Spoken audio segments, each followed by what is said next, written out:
ஒரு விஞ்ஞானி மாதிரி யோசிக்கிறதுனா என்ன? பெரிய பெரிய சமன்பாடுகள், தியரி எல்லாம் வேண்டாம். பதில் ரொம்ப சிம்பிளான ஒரு இடத்துல இருக்கு. நம்ம ஸ்கூல் லேப் மேனுவல். ஆமாங்க, இன்னைக்கு நாம எல்லாரும் இந்த எளிமையான வழிகாட்டிய வச்சு விஞ்ஞான சிந்தனையோட ரகசியங்களை திறக்க போறோம். சரி, வாங்க ஆரம்பிக்கலாம். இந்த மேனுவலோட முன்னுரையில இருக்கிற இந்த ஒரு வரிதாங்க நம்மளோட முழு பயணத்துக்கும் அஸ்திவாரம். விஞ்ஞானத்தின் உண்மையான ஆன்மா சோதனைகளில் உள்ளது. அதாவது சயின்ஸுங்கிறது சும்மா படிக்கிறதில்ல, அது செய்யறது. இந்த ஒரு தத்துவம் தான் எல்லாத்துக்கும் திறவுகோள். இது எப்படி யோசிச்சு பாருங்களேன். விஞ்ஞானம் ஒரு பெயர்ச்சொல் கிடையாது, அது ஒரு வினைச்சொல். இது பதில்களை மனப்பாடம் பண்றதில்ல, கேள்வி கேட்டு டெஸ்ட் பண்ணி கண்டுபிடிக்கிறது தான் விஷயம். இந்த மேனுவல் அதை எப்படி செய்யறதுன்னு நமக்கு காட்டப் போகுது. நம்மளோட இந்த ஆய்வுக்கான ஆதாரம் இந்த கையேடு தான். இது ஏதோ தத்துவம் பேசுற புத்தகம் இல்ல, மாணவர்கள் நிஜமாவே கையால செஞ்சு கத்துக்க உதவுற ஒரு கருவி. இத பாக்கும்போது ஒரு பழக்கமான, நம்பகமான ஒரு ஃபீல் வருது இல்லையா? இப்போ நாம விஷயத்தோட மையப்புள்ளிக்கு வர்றோம். இந்த மேனுவல் நமக்கு ஒரு தெளிவான வரைபடத்தை அறிமுகப்படுத்துது. அதுதான் 5 படி சோதனை. விஞ்ஞான விசாரணையோட இதயமே இதுதான்னு சொல்லலாம். ஆனா ஒரு நிமிஷம், ஒரு சோதனைனா உண்மையில என்ன? டெஸ்ட் டியூப ஆற்றுதா இல்ல கலர் கலரா தண்ணிய கலக்கிறதா?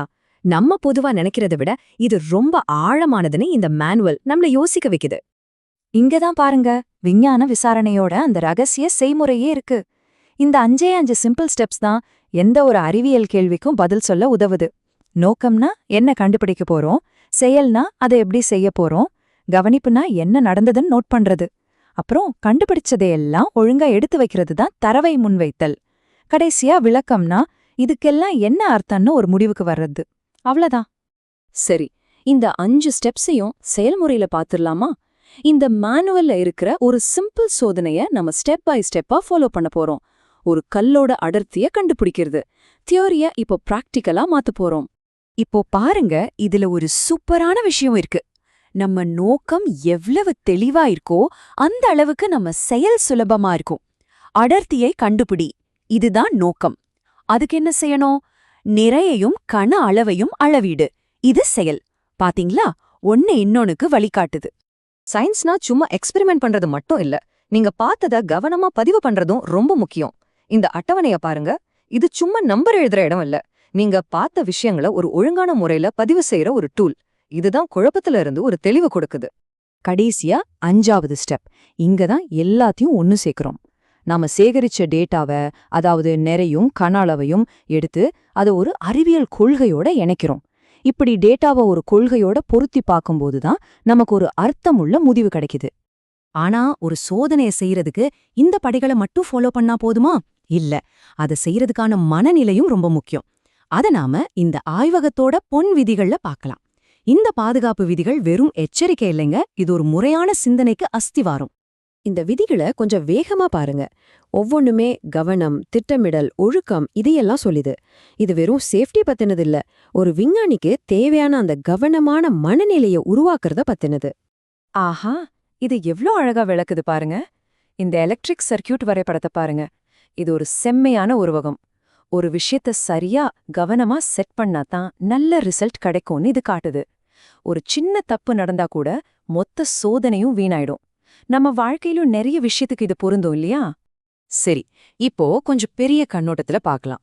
ஆய்வகத்துல நாம செய்யற இந்த சின்ன சின்ன வேலைகளுக்கும் நம்ம மனசுல வளர்ற திறன்களுக்கும் ஒரு பெரிய தொடர்பு இருக்கு.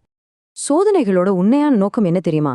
இந்த கையெழு சொல்ற மாதிரி சின்ன சின்ன விஷயங்களை கூட நுணுக்கமா கவனிக்கிற பழக்கத்தையும், ஒரு வேலையை முறையா செஞ்சு தர்க்க ரீதியா யோசிக்கிற பழக்கத்தையும் நம்ம கிட்ட உருவாக்குறது தான். பாத்தீங்களா, இது கருவிகளை பத்தினது இல்ல, மனநிலைய பத்தினது. அப்போ இதெல்லாத்தோட இலக்கு என்ன? இங்கதான் எல்லாம் ஒன்னு சேருது. இந்த கையேடு இந்த முழு ப்ராசஸையும் விஞ்ஞான மனப்பான்மைன்னு சொல்லுது. இது ஒரு பட்டம் இல்ல, ஒரு திறமை இல்ல, இது ஒரு பழக்கம். ஒரு வேலையை முறையா செய்யறதுக்கும் தர்க்க ரீதியா யோசிக்கிறதுக்குமான ஒரு பழக்கம். கடைசியா ரொம்ப முக்கியமான ஒரு கேள்விக்கு வரோம். இந்த திறனெல்லாம் லேபோட முடிஞ்சிருமா? கண்டிப்பா இல்ல. இந்த லேப்ல கத்துக்கிட்டத நம்மளோட நிஜ வாழ்க்கையில எப்படி பயன்படுத்தலான்னு பார்க்கலாம் வாங்க. நோக்கம், செயல், கவனித்தல், முன்வைத்தல், விளக்குதல், இந்த 5 ஸ்டெப்ஸையும் ஞாபகம் வச்சுக்கோங்க. இது ஒரு சமையல் குறிப்பு மாதிரி. ஒரு புது ஸ்கில் கத்துக்கிறதா இருக்கட்டும், ஒரு பிசினஸ் முடிவு எடுக்கிறதா இருக்கட்டும், இல்ல உங்க பட்ஜெட்டை பிளான் பண்றதா இருக்கட்டும், எதுவா இருந்தாலும் இந்த கட்டமைப்பை நீங்க பயன்படுத்தலாம். பெரிய பிரச்சனைகளை சின்ன சின்னதா கையாளக்கூடிய படிகளா இது பிரிச்சிடும். அப்போ நான் உங்களை இந்த கேள்வியோட விட்டுட்டு போறேன். ஆய்வகத்திலிருந்து நாம கத்துக்கிட்ட இந்த சக்தி வாய்ந்த கருவிய உங்க அன்றாட வாழ்க்கையில நீங்க சந்திக்கிற சவால்களை தீர்க்க எங்க பயன்படுத்தலாம்னு நினைக்கிறீங்க? கொஞ்சம் யோசிச்சு பாருங்க.